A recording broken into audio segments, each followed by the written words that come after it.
Steven Soderbergh.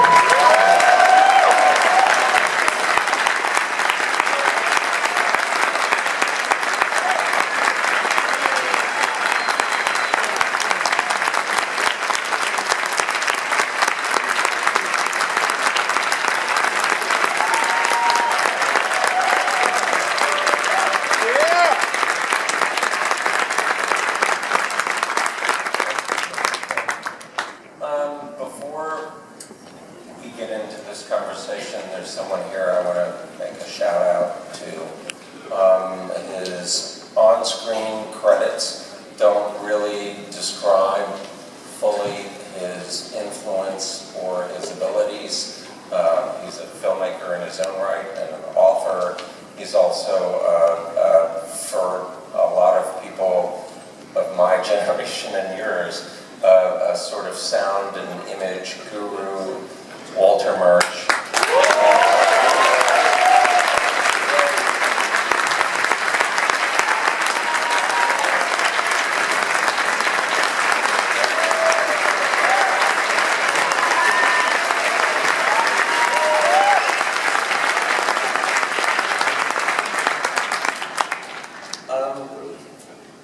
Well, the most obvious question that ran through my mind watching the film is there anything you want to ask me?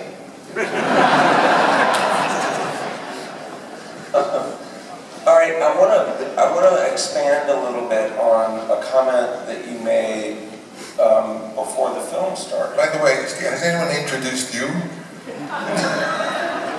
I hope not.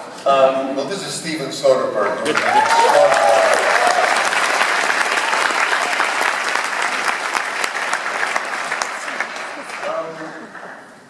April 1975. The last three films that you've made, two of them have won Best Picture, the other has won the Palme d'Or. You're by any sort of metric in terms of the movie business, you're at the peak of your ability to do anything that you want to do, and yet you decide to do this, and everybody thinks this is a bad idea. Like tell me about the process of taking this out. This was something that John Milius had written that George Lucas was going to do as a sort of verite project, and George gets very activated about Star Wars, and you come in and go, okay, I want to do this, but nobody wants to do it, and you're being encouraged not to do it. So what was that like? You feel like, why don't people want to do this? Well, first of all, no one had yet attempted to make a film about the Vietnam War. And the Vietnam War was just winding down, actually.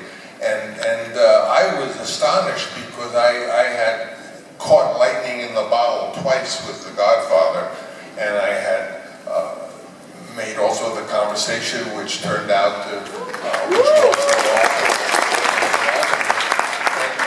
and nobody absolutely at all wanted to back Apocalypse Now, and I realized then that it's not so much that you have success as a Hollywood film director, but that the next film you asked to do should be similar to the ones you had the success with.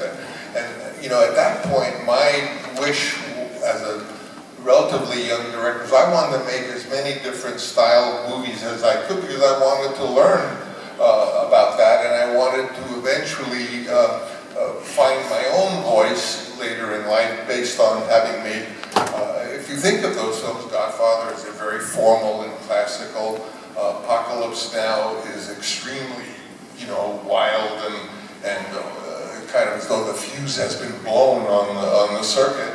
Conversation had another style. It was all shot as though it was a surveillance camera. So the styles of my movies were very, very different, and that isn't attractive. That isn't attractive at all. So basically, no one wanted to do Apocalypse, and quite frankly, no actors wanted to go off to the Philippines with me to make it. And I was in a very confused situation of what to do. And ultimately, the deal I did make I had to guarantee the budget.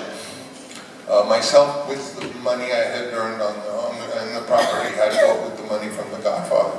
So in truth, what happened was that I ended up really owning Apocalypse Now because it was such an uncertain bet. Well, do you remember, can you recall the conversations that you had with people that you approached about this? Like, you had a relationship with Paramount, you'd made them a shit ton of money.